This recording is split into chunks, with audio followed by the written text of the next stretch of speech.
ですね、2つ目のテーマに行きたいと思うんですけど、1個目がオープンコンタクトなぜ重要かで、2つ目がそもそも青函同盟とはっていうですね、ことなんですけれども、確かに青函同盟って言ってるから青函同盟ってなんやねんっていうですねところがあると思います。これもですねもうとても深いテーマだと思うんですけれども、より詳細にはですね、現在好評発売中の完全ファーストコンタクトマニュアルと完全オープンコンタクトマニュアルですね、こちらをですね、ご参照いただくと、よりですね詳細がわかるかなと思います。で、青函同盟という時に一言で言うと、その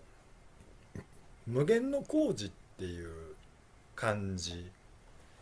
なのかなと思いますけど、この青函同盟っていう名称自体が抽象的ですよね。星の間っていうか、だからどこの星とかのそういう限定ではなくて、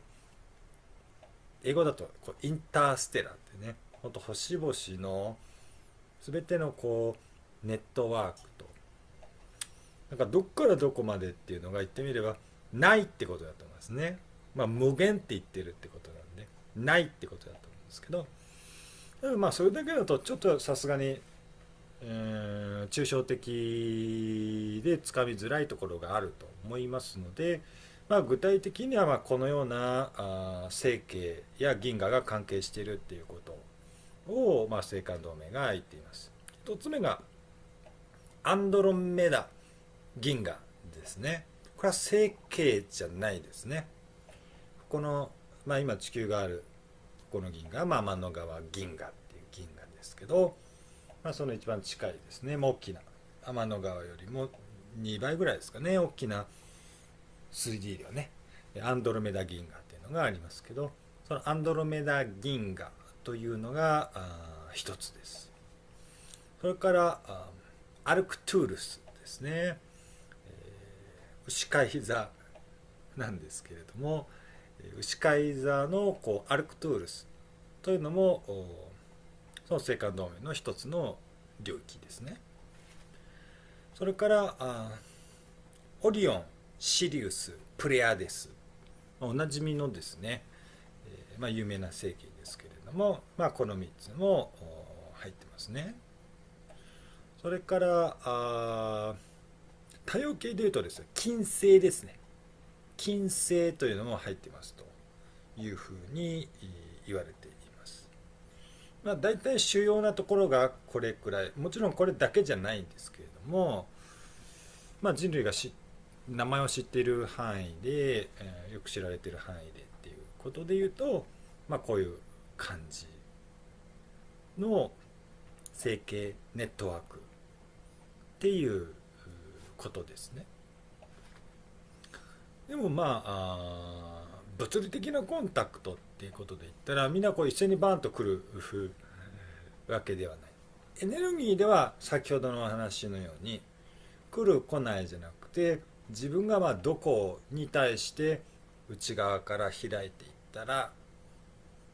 それがエネルギーとして返ってくるっていうことだと思いますけれども、物理レベルっていう時に一応順番っていうのがあるっていうふうに青函同盟が言っています。あと言い忘れましたけど、青函同盟、バシャールってあとライオカ先生っていうのはどこかっていうと、これはどこどこの星に住んでいるっていうのは単に三次元的なイメージではないですけれども、ササーニ、あとはエササニっていうふうにね、バシャールはよくエササニって言って、ライオカ先生はよくササーニっていうふうに言ってますけれども、これはどこやねんっていうですね、聞いたことないけどっていうね、いうのがあると思うんですけど、これは地上的にはなんていうか、だからオリオンとかプレアデスとかアンドロメダみたいにな名前ではないんですけれども、オリオン星系の中にあるよっていうことをね、言っていますよね。ただそれは目視はできない星なんだけどっていうふうに、言われています。でもね、これササーニっていうのは目視はできないとは言われてるけれども、ササーニっていう意味は生ける光みたいなですね、生きた光の存在っていうね、生きた光の世界とか生きた光の存在っていうですね、なんか本当にそういう意味とエネルギーなので、はい、セカン同盟を、代表するですね一つの、成形になっていると思います。はい、でですね、コンタクト、物理コンタクトですねの順番っていうのは、最初がプレアデスっていうふうにね言われていると思うんですね。プレアデスってね、よく聞きますけれども、で実際どういう成形なのっていうですねことなんですけれども、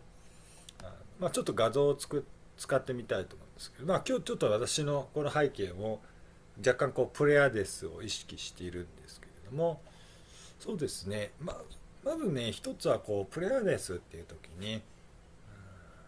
調和共鳴、自然界との調和共鳴、っていうことを非常に大事にしている文明というふうに言われていますね。でどういう種族なのっていうことで言ったら、ちょっと別のスライドを出したいと思うんですけれども、